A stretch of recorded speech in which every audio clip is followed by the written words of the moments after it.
नमस्ते। सक्सेस का कोई शॉर्टकट नहीं है और सफलता पाने के लिए निरंतर अभ्यास की जरूरत पड़ती है। कंसिस्टेंसी को मेंटेन रखना पड़ता है, तभी हमें सफलता मिल सकती है। मेरा नाम है मंत्रा। मोटिवेशनल सीरीज में एक और नई कहानी लेकर आई हूँ आप सभी के लिए। ये कहानी है एक गुरुकुल में पढ़ते शिष्य और गुरु की। ये शिष्य एक ऐसा शिष्य था जो थोड़ा सा मंदबुद्धि था। उसको चीजें जल्दी से याद नहीं रहती थी। दूसरे बच्चों के कंपैरिजन में इसको बहुत मेहनत करनी पड़ती थी, लेकिन बहुत चैलेंजेस रहते थे। वो सारे काम कर लेता था, आश्रम के, सफाई के, बाकी जो भी विद्याएं थी, जो भी गुरु जी सिखाते थे प्रैक्टिकल वे में, वो सारा कुछ कर लेता था। लेकिन जब बात होती थी किताबों की, पढ़ने की, तो उसका कॉन्फिडेंस लूज हो जाता था, वो पढ़ नहीं पाता था। एक बार ऐसा हुआ कि फाइनल एग्जाम्स हुए। सभी बच्चे जो थे वो अगली कक्षा में चले गए, ये बच्चा वहीं के वहीं रह गया।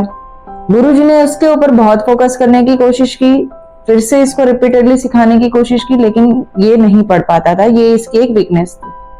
फाइनली गुरु ने बोल दिया कि बेटा, इससे ज्यादा मैं मेहनत नहीं कर सकता तुम्हारे पीछे। मैंने अपने सारे के सारे तरीके तुम्हारे लिए अप्लाई कर दिए, लेकिन शायद तुम्हारी किस्मत में शिक्षा नहीं है। तुम बाकी कामों में बहुत अच्छे हो, तो बेहतर है तुम उस स्किल को अपने जीवन में उतारो और आगे बढ़ो। बच्चा भी बेचारा अपसेट होके वहां से निकल गया और रास्ते में जाते जाते उसको एक कुआं मिला। कुएं के पास कुछ लेडीज थी, कुछ फीमेल्स थी, गांव की औरतें।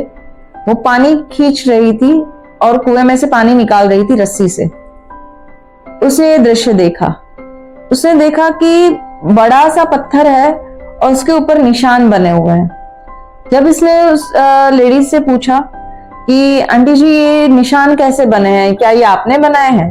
फीमेल ने कहा, नहीं बेटा, ये हमने नहीं बनाए हैं।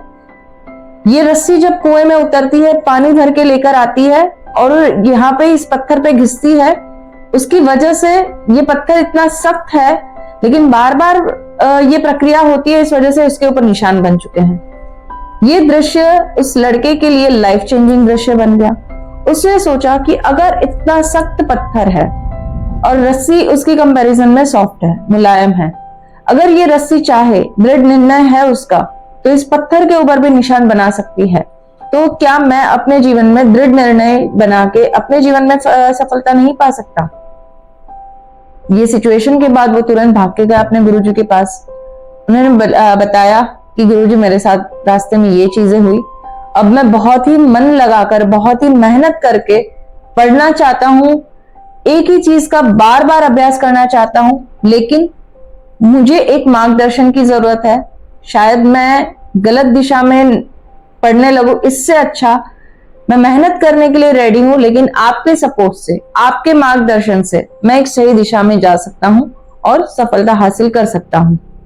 गुरुजी इस बात पे बहुत प्रसन्न हुए।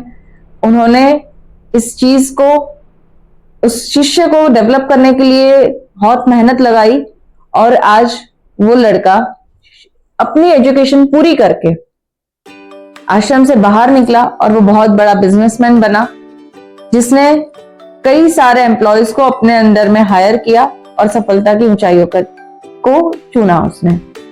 दोस्तों, ये कहानी हम में से कई ऐसे स्टूडेंट्स होंगे या हमारे बच्चे ऐसे होंगे जो पढ़ने में कुछ दूसरे स्टूडेंट्स के कंपैरिजन में थोड़े से स्लो होंगे, लेकिन एज ए पेरेंट्स क्या करते हैं, उसको बोलते हैं तुझसे नहीं हो पाएगा, तू नहीं कर पाएगा। वो बच्चे का मोटिवेशन, सेल्फ मोटिव जो होता है वो डाउन होता है, सेल्फ कॉन्फिडेंस जो होता है वो डाउन होता है। बजाय इसके, अगर आप as a parent, as a teacher, as a trainer उसको सिर्फ दिशा बताओ, उसको मोटिवेट करो कि नहीं, आप कर सकते हो, बस आपको एक कंसिस्टेंसी मेंटेन करनी है, लगन लगा के काम करना है और मेहनत करनी है, आपको सफलता जरूर मिलेगी। तो शायद हम इस समाज में बहुत ही ज्यादा ऐसे अच्छे एग्जाम्पल सेट कर सकते हैं। आपको कैसी लगी ये स्टोरी, कमेंट में आकर मुझे जरूर शेयर कीजिएगा। Thank you so much. आपके भीतर बैठे परमात्मा को मेरा प्रणाम।